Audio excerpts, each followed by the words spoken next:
Welcome to today's deep dive, curated specifically for you. If you're listening to this right now, it means you're gearing up to conquer something big. Yeah, a really big hurdle. Exactly. And today, our shared mission is to help you totally master Domain A3 from the BCBA 6th edition Test Content Outline. We're looking at radical behaviorism and its foundational role in behavior analysis. Right. And to make sure we give you the absolute best insights, we are pulling from a massive stack of highly curated sources today. We've got the BAS 6th edition study guide, multiple mock exams to test our knowledge, and key excerpts from foundational texts like Cooper, Heron, and Heward's Applied Behavior Analysis. The white book. The white book, exactly. So our goal today is to demystify radical behaviorism, figure out exactly how it treats private events, your internal thoughts and feelings, contrast it with methodological behaviorism, apply it in a clinical setting, and finally tackle some real mock exam questions together to make sure you are completely prepped and confident. And it is vital to state right up front that understanding this material is not just a hurdle to clear for your exam. I mean, of course, getting those questions right is the immediate goal for you. But grasping radical behaviorism is really about fundamentally shifting how you view the human mind and human behavior. It's a whole paradigm shift. It really is. It changes your entire lens as a practitioner. It provides a philosophy that allows you to approach complex human challenges with an incredible amount of clarity and consistency, rather than getting, lost in the weeds of unobservable theories. Okay, let's unpack this, because to really understand where we are in behavior analysis right now, we have to look at the historical context that necessitated a breakthrough. Yeah. We have to go back to 1945, when B.F. Skinner formally introduced the philosophy of radical behaviorism. Right, 1945. And to understand the weight of that moment, we have to look at what was dominating the scientific conversation before him, which was methodological behaviorism, heavily associated with thinkers like John Watson. Yeah, Watson is the big name there. Right. So methodological behaviorism essentially acknowledges that, yes, mental events and internal states exist. However, it insists that they should not be considered in the scientific analysis of behavior because they can't be publicly observed. It firmly restricts the science to only what multiple people can verify with their own eyes. If we connect this to the bigger picture, you can start to see exactly why methodological behaviorism is ultimately so restrictive. Yeah, it leaves so much out. Exactly. By actively ignoring the internal variables of the human experience just because we can't easily see them from the outside, it actually discourages innovation in the science of behavior. Imagine trying to treat a client who is experiencing severe anxiety. Oh, wow, okay. But your scientific framework tells you that you are only allowed to analyze their pacing, their sweating, or their vocalizations. You are strictly forbidden from analyzing the internal panic or the racing thoughts because they aren't public. Because you can't point to a racing thought. Right. You're essentially telling practitioners that half of the human experience is off limits to your science. That creates a massive clinical blind spot. Skinner recognized this failure. He realized that thoughts and emotions don't exist in some separate magical mental world with a totally different set of rules. They're still grounded in biology. Exactly. They are simply behaviors that happen to be currently inaccessible to outside observers. Here's where it gets really interesting. When we talk about these internal states, the thoughts, the feelings, these private events, Skinner laid out 3 core assumptions that are explicitly covered in your study guide. These are crucial for the exam. Super crucial. First, private events are behavior. Second, they differ from public behavior only in the fact that they are inaccessible to others. And third, they are influenced by the exact same variables as public behavior. Yeah. So reinforcement, punishment, motivating operations, they apply to your internal thoughts just as much as they apply to you walking across a room.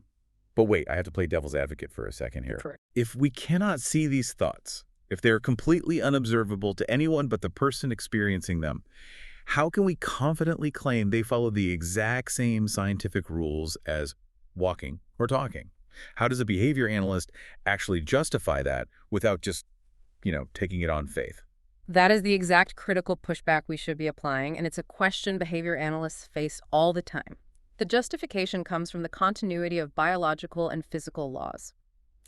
Think about physics. Okay. We cannot directly see a black hole, and we cannot directly see gravity, but we observe their effects on the environment, and we understand that the universe doesn't suddenly invent a new set of physical laws just because something is out of our visual range. Oh, that makes so much sense. Right. Skinner applied that same logic to human biology.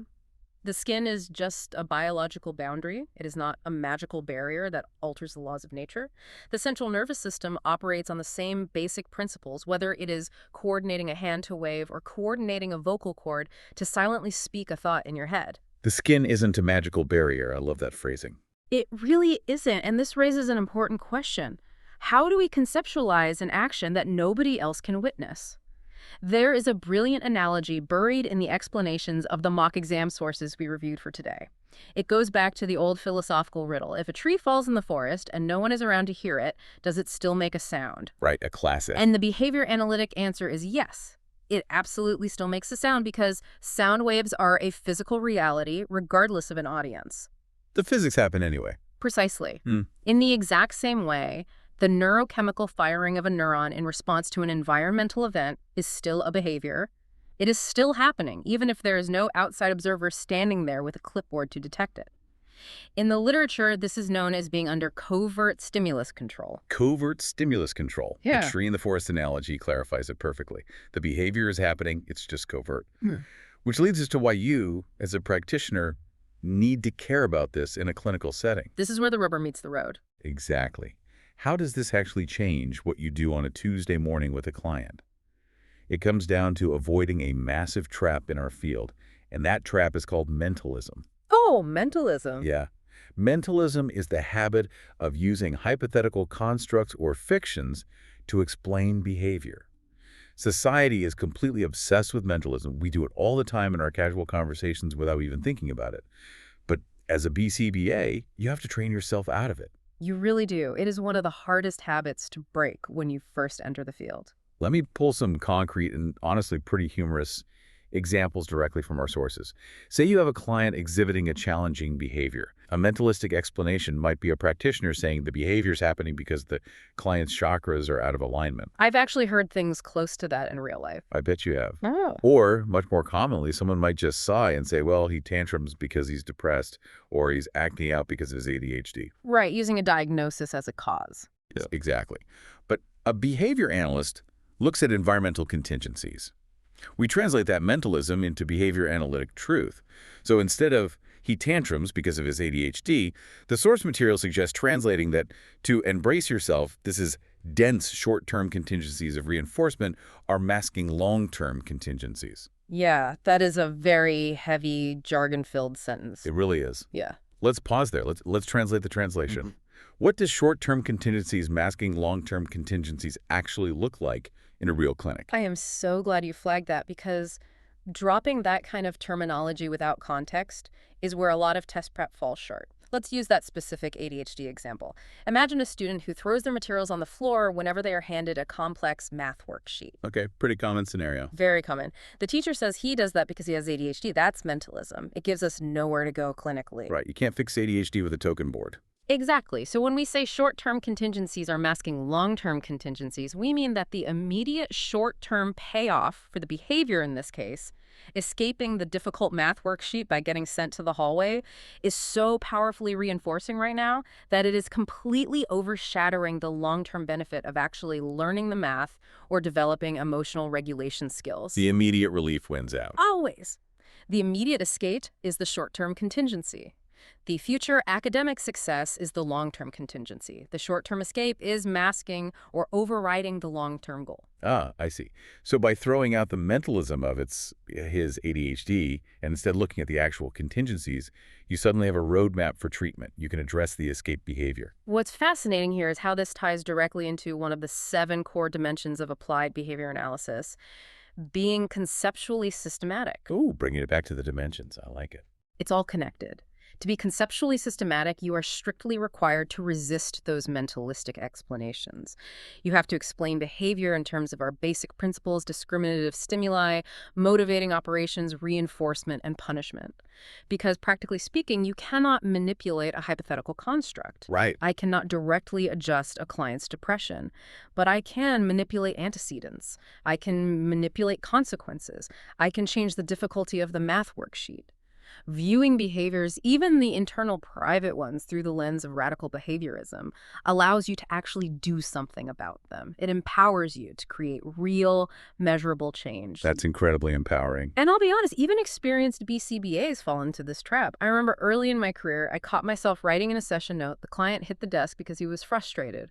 I had to literally cross it out and rewrite, "The client hit the desk following the presentation of an aversive demand." It is a constant recalibration of your language. That is a great reminder that this is an ongoing practice, not just a one-time test concept.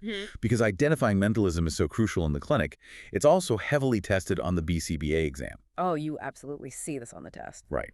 So let's look at how that shows up in our mock questions from the source stack.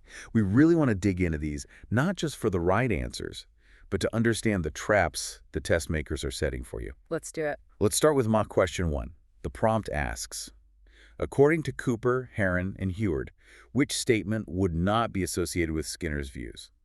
And the options give various statements about behaviorism. The correct answer, meaning the statement not associated with Skinner, is mental events exist but should not be considered in the analysis of behavior. This is a classic exam strategy. They are testing your ability to distinguish between two highly similar historical concepts. Methodological versus radical. Exactly. The key to getting this question right is recognizing the distractors. That specific statement that mental events exist but shouldn't be considered because they are unobservable sounds very scientific. It sounds rigorous. It does sound like something a strict scientist would say. Right. And because it sounds so rigorous, many test takers will assume it belongs to Skinner. But as we discussed, that is the exact definition of methodological behaviorism. Skinner's radical behaviorism is the opposite. It insists that those private events must be considered and that they are behaviors themselves. They include everything inside the skin. The test makers are banking on you conflating radical with ignoring the mind. If you see a question limiting the science only to what is publicly observable, you know immediately that is Watson, not Skinner. That is such a vital distinction. You have to read the second half of those statements carefully. The first half, mental events exist, applies to both. The second half, but should not be considered, is the trap. A huge trap. All right, moving on to mock question 2. The prompt asks, according to Skinner's theory of behaviorism, private events like thoughts are considered to be what? And the correct answer here is that they are considered to be under covert stimulus control. And again, let's look at how the exam might try to trick you here. They might offer distractors, like under internal mentalistic control or independent of environmental variables. Which sound very plausible if you're rushing. They use words that sound vaguely psychological, but you have to anchor yourself to the core terminology of Domain A3.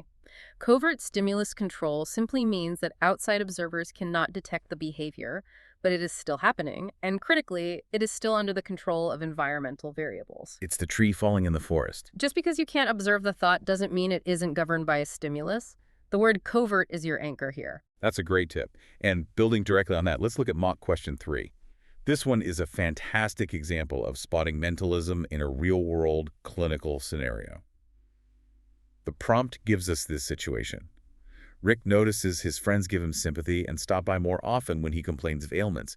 He asks you to help him understand why he complains. Okay, let's hear the options. What is the most behavior analytic answer? The options we have are A, you're depressed, B, your recent divorce has got you down, C, your cortisol levels are way too high, or D, you're trying to get attention from your friends. This question is a perfect illustration of how we have to shift our everyday language into behavior analytic language, and it features some very cleverly designed distractors. Let's break them down. Options A and B, you're depressed and your divorce got you down, are your classic everyday mentalisms. They are hypothetical constructs that don't identify an actionable current environmental variable maintaining the behavior. But option C is the most dangerous distractor on the board. The cortisol one. Yes. Option C, talking about cortisol levels, sounds incredibly scientific. It sounds medical, and a lot of test takers will choose it because they think, well, behavior analysis is a hard science, so the answer must be the biological one. That is a brilliant point. It feels like a safe, smart answer. Exactly. But as behavior analysts, unless we are conducting a highly specific physiological study with medical equipment, we aren't measuring or manipulating internal physiological states like cortisol to explain a social behavior. Right. You can't just guess his cortisol levels are high and base a treatment on that. And it doesn't help us design an intervention for Rick's complaining anyway. The correct radical behaviorist answer is D.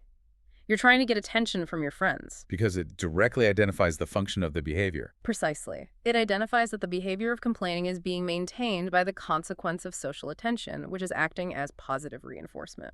The friends stopping by. Yes. It completely removes the need to guess at what is happening inside Rick's mind, or taking blood to measure his cortisol, and instead points directly to the environmental contingency that is keeping the complaining behavior alive. The friend stopping by is the reinforcement. So what does this all mean? Let's bring it all together for you.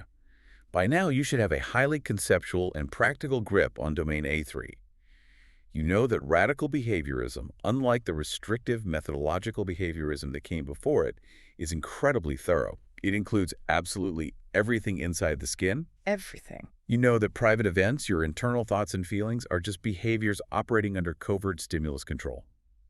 They play by the exact same scientific rules as the behaviors everyone can see. Which is such an elegant way to view human behavior. It really is. And finally, you know how to dodge the trap of mentalism. You know to look for environmental contingencies, like Rick's friends giving him attention, rather than relying on hypothetical constructs or distracting biological jargon, both on your exam and when you're out there in your clinical practice changing lives. And before we wrap up today, I want to leave you with a really fascinating thought to chew on, something that builds directly on the explanation of that covert stimulus control question from our sources. Oh, I love these. Think about this. Skinner conceptualized private events back in 1945 as inaccessible. He defined them as something happening inside the skin that outsiders simply couldn't measure. Right, covert. But think about how drastically technological advances have changed our world since the mid-20th century. As neuroscience and brain imaging technologies progress, like functional MRIs and Neuralink devices, the detection of our internal neurochemical behaviors is actually becoming more and more physically observable to outsiders. Oh, wow. Yeah. As technology continues to evolve, what we confidently classify as a completely private, covert event today might just become a completely public, observable data point tomorrow. That really is something to sit with. As technology advances, the boundary between public and private behavior might just disappear completely, changing how we define covert stimulus control entirely. That is a brilliant thought to end on. Thank you so much for joining us on this deep dive. We hope this exploration gives you the exact edge you need for Domain A3. Keep studying hard, keep questioning the whys behind the behaviors you see, and keep applying this radical lens to the world around you. Keep up the great work.